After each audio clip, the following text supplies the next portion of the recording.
the same military or something. I don't know. The same squad. Is this actually lore accurate? Yeah, it's lore. It's lore. Yeah, yeah. Rafaela, dude, hear the voice lines. You know when Urena says, "You see value in me." Rafaela? That's not No? That's veteran Already? already. Oh, yeah. Oh man. All right. Shall we? Shall we Boostgate and ZETA ourselves up here for game number 1? Yuzong, Kalea, and Grok banned away. Coach Ola on ZETA Division has banned out Lancelot and the Sora, so at least they've respected the Sora here. Not going to see it from Exi. I like how Coach Tezet is banning away a lot of playmaking tools, because it does seem that when it comes down to it, as Boostgate gets the aggression going, if they have the first move, so to speak, they usually find more of an advantage, whereas for ZETA, they want to be aggressive, but when they don't have the tools to make that happen, usually they kind of slow down, especially in the mid-game. That should be something that Coach Ola needs to be aware about. Usually in this kind of position, we see Jushin early pick. I wonder if they want to consider for something like a Yisun Shin as well, just to take it away. But I don't know. With the changes of Jushin, you think like not that great, but actually looking pretty good. Yeah, it's surprisingly still doing really, really well. But usually when you do want to go for the Juicin first pick, you already ban out the Eve, you take away that counter pick. Yeah. Here, BGT haven't done it, so it's still up to our own assumptions here. But for me, ZETA Division, it just feels like sometimes they overthink their draft, you know? Like, especially on Dangerous Grass after they won game number 2 yesterday. They transition into Dangerous Grass again, but they just refuse to play the Hilda. So that's something that I hope doesn't happen here. I hope ZETA just sticks to their strengths and they don't overthink it. I'm actually looking forward to seeing if ZETA will play a bit more for Katsu, because I feel like when Katsu gets a good aggressive hero, they're able to actually make some really good plays, but in the mid-game, sometimes it seems like they're focusing on the side lanes a bit more. I feel like they could really use Katsu's hero a bit more reliably to actually start off a lot of these sequences. I would say going for a side lane is going to be difficult going up against Boostgate, because RX doesn't matter what kind of hero that he uses, whether it's a fighter or a marksman, it's so hard to get this guy. And there you go, the Jushin as well as the Urena. So a guy with no friends, and then Jushin now deals more damage. I think this is a pretty okay opening, because it's not a complicated open to the draft. I think, in a way, yes. It's definitely not complicated. It's just prio picks, but again, it is straying away from the strengths of ZETA, especially if this Uranus goes into the XP lane, which is... It looks like it's going to be the case. Fanny pick for 10. This is the first time that we get to see him on the Fanny in the wild card. He's been amazing on flashy picks, but for some reason in the wild card, again, could be the nerves that we've been talking about for the last 2 days. He's been weird. He dashes forward on the Yisun Shin, he dashes forward on the Hayabusa, and sometimes he just gets caught for no reason. Seems like he's looking at different things that we see ourselves on the screen, and he seems to spy opportunities that he thinks might work out. Yeah. And on a Fanny, there's going to be more of those that he needs to be careful about. Looking at the side of Boostgate, though, there are targets available for the Fanny to make plays happen, but I don't know if he'll be able to actually find those moments, especially considering that Coach Tezet should be quite aware of the dangers of assassins against his lineup. Now the thing is, for ZETA, their draft, I'm just worried that it will be all over the place, right? Yeah. Because you guys did say that they kind of overthinking. Having a Fanny, if at 5 to 7 minutes you're kind of not doing anything, you're kind of just going for those side lanes, right? So whatever your goat laner is going to be, which I'm assuming is going to be a marksman, maybe something like a Claude, has to be kind of self-sufficient, because your jungler isn't going to be there to carry. So I'm just hoping the other 2 picks balances out the draft a little bit, because if not, I will be having a headache, even if my brain can't feel pain. Yeah, your skull will definitely feel the pain of this one if that's the case. Good bans, though, on the side of ZETA Division. They've really tried to get the Fanny into a comfortable spot. The Claw does get banned. I'm thinking now Harrod for ZETA. It works with the composition. Now you have another magic damage source into the late game. You don't need to rely on the Juicin on Sky Piercer. You can really just start to get the Fanny and the Harrod into a comfortable spot. But they don't go with the marksman, and this means range is a problem. ZETA Division don't have a lot of it. So even if they win on the neutral objectives and get a lead, sieging is quite bad. I would say their win condition is very small, right? The window is very tight, because now you're having a CC. Having a 100% win rate is good on paper, but looking at a lineup, Uranus, the CC, the Fanny and all, kind of screams that we do want to fight. We're not going to be scaling all that well. So I just want to see, can they actually fight the aggression against Boostgate, because we did talk about it. The early game, they do like to fight quite a lot. And you got to see for ZETA, they need to find something else to kind of start the fights with. Because right now, it's only the Lantern player, basically, for the team. And again, against Boostgate's lineup, with all this crowd control, the real manipulation, the dark waves as well, if they dive into this without anything else to kind of assist the beginning of the fight, it might be a bit difficult. They might get comboed. What's going to be the roamer here? Honestly, looking at this composition, it's tough to pick any roamer you're thinking about. So it has to be a weird one, right? It might be something we haven't seen for a while. The end of one thing. What? Never mind. Uranus roam? CC roam? It looks like it's going to be Uranus roam. Oh. Shout out to Rek, he's a pioneer in this part. He played this in early seasons with Revitalize. Everybody called him a mad lad. I called him a madman. Maybe he's a visionary. Maybe. From the looks of it, ZETA's whole idea here is to be able to outmaneuver the whole lineup of Boostgate and just use movement speed, right? The Uranus, the Esmeralda, the Sushin, these are all very mobile heroes, but again, very weak on the crowd control side. So we'll see how this goes. It's mobility against crowd control, basically. Or just say, screw the rules, I'm here to fight. I got a Uranus up front, and all of us is just gonna charge from behind. I'm hoping to see an AOT skin here coming in from the Fanny, because this gives that kind of energy. Tatakai. My soldiers rage! Shinzo Sasageo! Erwin Schmish. Dude, I love Full Metal Alchemist. Smash them. I love it too. But yeah, that triggers me a bit.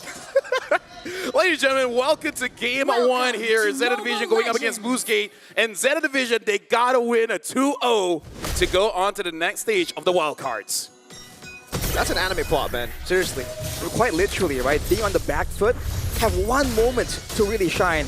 Let's see how they perform here. Katsu already getting poked down. In the lane, usually this is going to be a bit difficult, but with a Uranus that can sustain all that damage, it kind of nullifies the Eve just a little bit. We'll have to see what they do. Can they rotate faster than Boostgate? So it's an Impure Rage Fanny as well, yeah? Not the Lethal Ignition. I thought with a lot of the utility that they have, they would go for Lethal Ignition, additional burst, but it's just playing it for longer team fights, I'm guessing. Yep. Looks like Walter will take a bit of damage, but funny thing is, oh, hold on, is he moving too forward? Oh! Good cable, but it gets caught in the Dark Wave and the Flicker. Now it's a lockdown over. Xe going to be caught, and look at the sustain coming in. Kani still alive through it all. Junichi has enough time to tear through Kazue now as he gets up with the Traceless. Junichi with the Flicker in, an early lead for ZETA Division as they try to go for the dive on Identity, but it's just that. What a turn of events here. ZETA Division using the early sustain to bully Boostgate, losing 10 in the beginning of the sequence, and somehow, some way, using the consistent damage coming in from the Uranus, the Esmeralda, and the Sushin.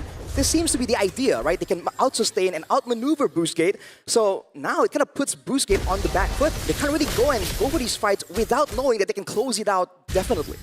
Again, this is a draft to say, screw the rules, man. I just want to fight, and that's where ZETA Division, they understood that there are risks. Someone will die, right? You kind of just have to not care about it and trust that your teammates can pick up the pace. Like, fine, we lost our jungler, but does that really matter? We're not going to be contesting Turtle anyways. We're just here for the kills. That's true.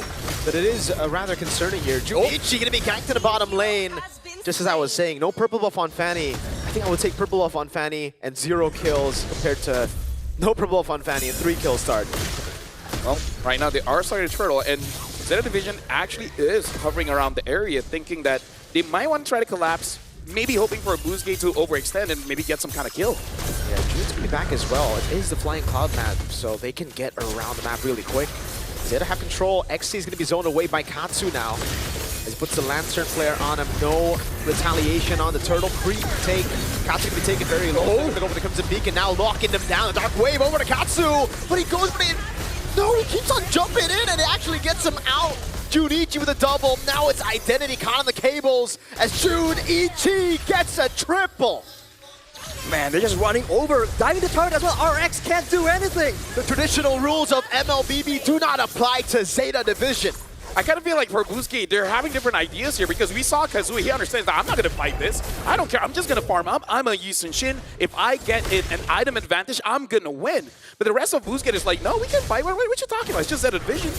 And then they paid the price for that over-aggression. Vector right now still trying to deny this orange take, but look at 10 zoning them away. Oh, he's got to be careful though. Mountain Shocker is available. Kani is able to juke away from Mountain Shocker. Junichi's too darn tanky, and with this, you don't really want to be chasing the Esmeralda Uranus. They're buying so much time. Yeah. Right now, looking at the movements here, Junichi though is staying for quite a while, using the flicker, trying to get away. AOG hits no one. It looks like Junichi is going to get out of there. Right now, ZETA Division is 1.6k ahead, but I feel like it's definitely not enough. For them to be comfortable, they need at least 3,000. At 3,000, you're kind of like have an item advantage, and at that point, then you can really start to push the aggression. But if only about 1,000, 2,000, Boostgate is honestly fine, especially because they have scaling. They have scaling, but they have to be careful because their gold lane is a fighter technically at this point. So in the late game with enough items, the Esmeralda and the Uranus are going to be such big problems for them to deal with without consistent DPS. ZETA Division has had a lot of questions thrown at them about the neutral objective take. It seems like now they're saying, we don't want the 50-50. We want the brawls first, and then we can deal up with the neutral objectives later. Yeah, looking at the movements here, Xe is having a hard time against Junichi. It looks like he's already prepping for it, building the War Axe first so that if there's an extended fight, he can survive. The tempo they have is just so much more compared to Boostgate. Xe is getting bullied in the bottom lane. They have the rotation without any reaction from Boostgate. They go on Turtle, starting it off. Katsu trying to go for the zone. Counting now pops in Consecration as Junichi gets locked out of the taunt and the Mountain Shockers. The RWM comes down, but it's still Katsu with the back, doing so much with the help of 10, but he gets kicked, and now the AOG locks him down for Boostgate Esports to get 2 free kills. Katsu taunted, Xe with a double. Minette still able to go with the yo-yos, hiding away. No real lockdown to take him out, but it is a win for Boostgate.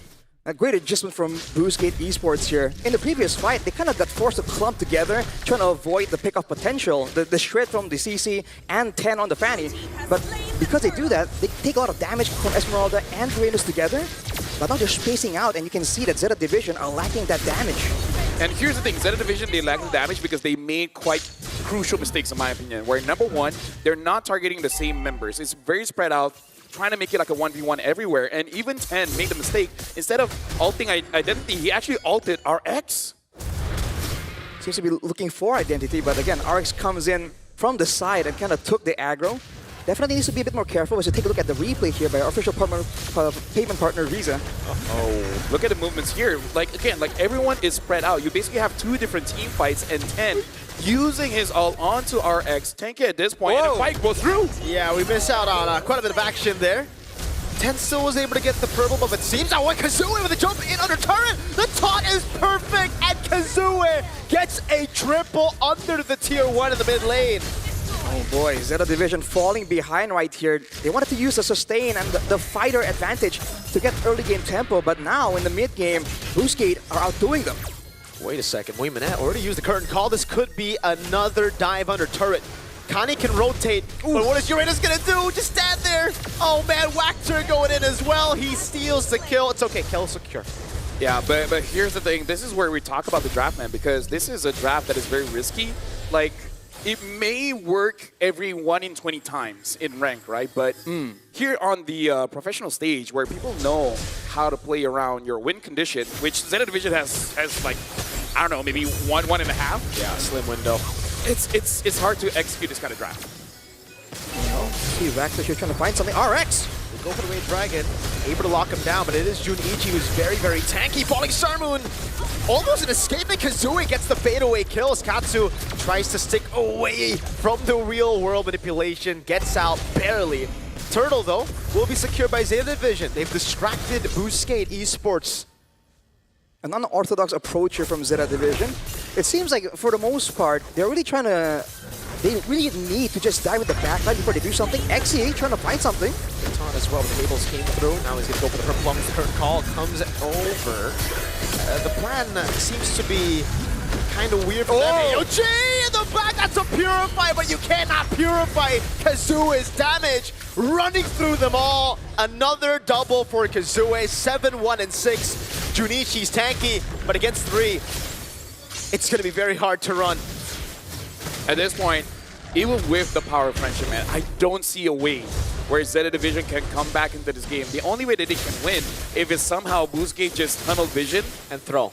And ZETA Division just be like, okay, we're just gonna 1v1 everywhere. 2 people in one lane, 2 people in the other lane, 1 person just try to stall them out. and then try to get as much turrets and then end the game. But I don't see that happening. I mean, weird. That might be what they need to do, because right now they can't really win the 5v5 with the combos here from Boostgate. They just keep getting comboed because they're coming up together with the fighters. Dude, XC can actually take this 2v1. Crimson Beacon. Oh, in pursuit, one last one on Katsu. 1v3, and he likes those odds. XC with a win. Oh boy, despite the great start from ZETA Division, 5 kills on Junichi, there's still nothing they can do right now. They're tanky, but there's just so much damage available from Boostgate Esports. And the fact that Kazue is playing so well, technically with the distance management, he's just outputting damage, and ZETA Division seem to be looking for him, but they can't find him. Oh, 10. Not a lot of energy, quite a lot of people. Whoa! Okay, he can follow through, but there's no way you have enough damage to take him down. But you know he was thinking about it. Oh, yeah. He's like, even if I die, it will look cool. It would look cool. And the rule of cool, oh, hold on, AOG. Straight into the purple buff, and they actually steal it away. Kazue got the retry on it, so this is a no purple buff Fanny once again. If Sarma will be... Oh, identity! Flickers onto the wall, the real world manipulation's right there now as XC tears through them again. Kazue got through Kani. Muimanesh is barely surviving here, and ZETA Division only have Junichi. Was able to get the shutdown, but it's only on to Actor. So I think for Boostgate, they're fine. XC still jumping around now onto Muimane. He goes in for pursuit. Ready? He goes in one more time!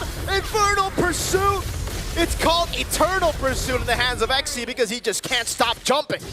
It seems like a good opportunity for ZETA to turn that around once Boostgate will kind of spread apart from the chaotic fight. But unfortunately, 10 didn't really get the right combo there to try and secure XC. You know how I always create these impossible scenarios, like 5-man final slash, 5-man furious dive. I can't even make one for this. There's a 5-man Lantern Flare knockup into a 2-man curtain call. And everyone just deals damage one at a time. 5-man Falling Sarmon. Into the shred coming in from 10, maybe. I don't see 3 holy crystals on Junichi, so I don't know about that. Not a single one, actually. Not a single one. So, reserve your expectations. They actually went with the Oracle here for the extra shielding. Even though, technically, if you look at the roster of Boostgate, a lot of the damage is physical. You know, they're going to be forced to commit again due to Vector just flanking, perhaps with the AOG. Here's the Lord push, though, into the base. Yeah, the clear is abysmal for ZETA Division. The Juicins, I guess, just going to shine light on the Lord. And that's it, right? They really can't clear. Double taunt coming down. Dark Wave landing on 2 buttons. Shock in a combo! Bursting through both Kani and Junichi. They're still able to get out, but they've used so many resources. Flicker, Retry, Revitalize, and the Consecration.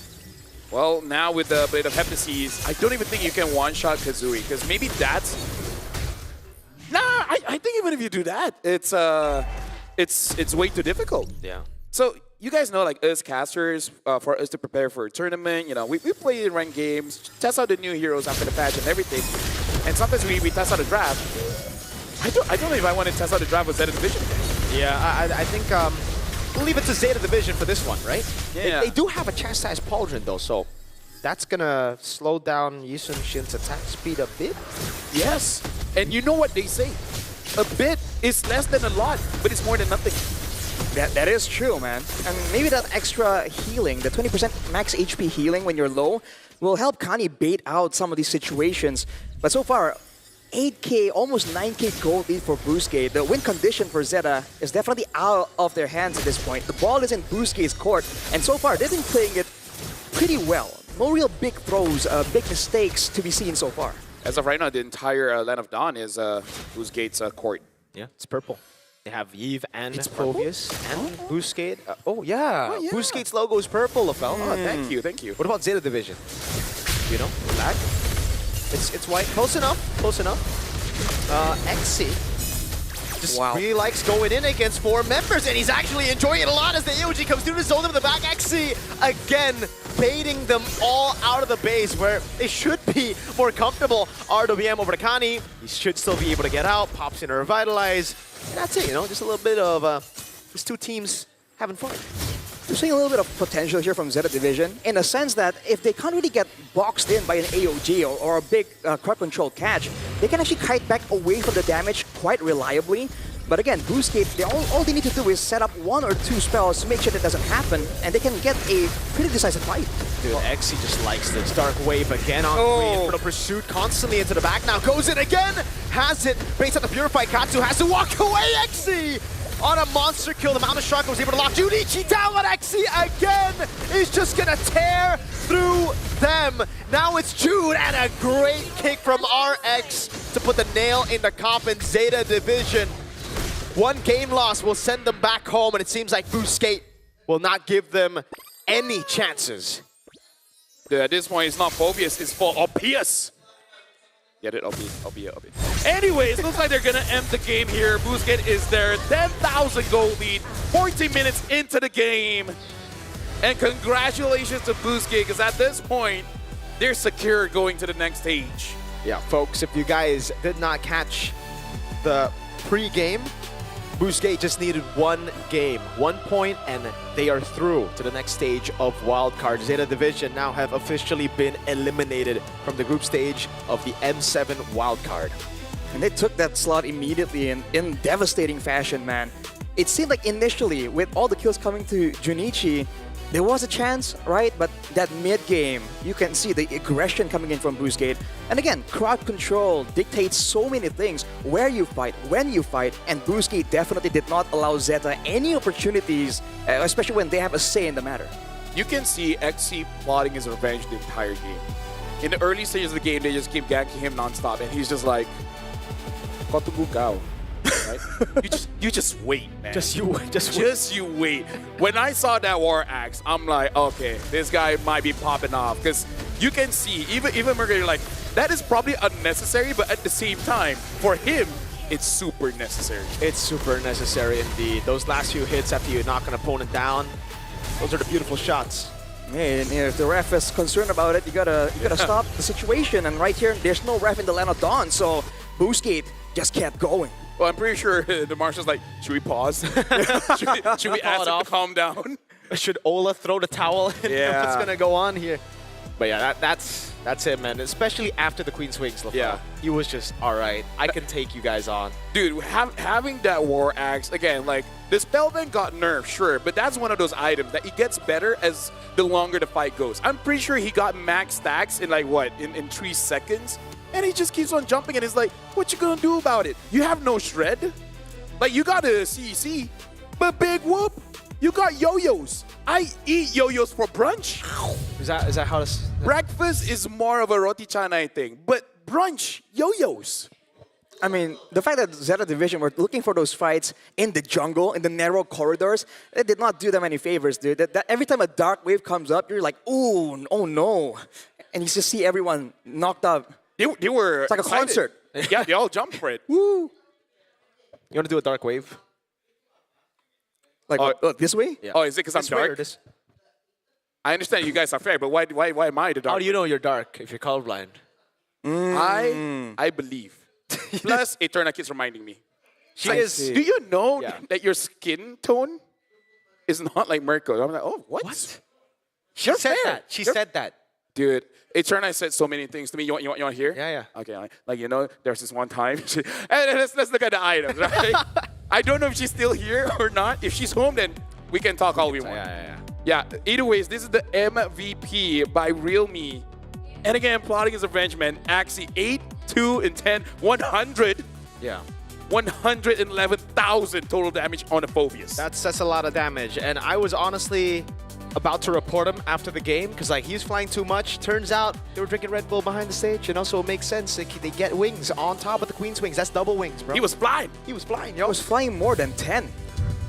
That's true. The Yeah, whole wait. 10 didn't use the Mikasa skin. Yeah, see, That's why. That's why. LaFell called it. Bro.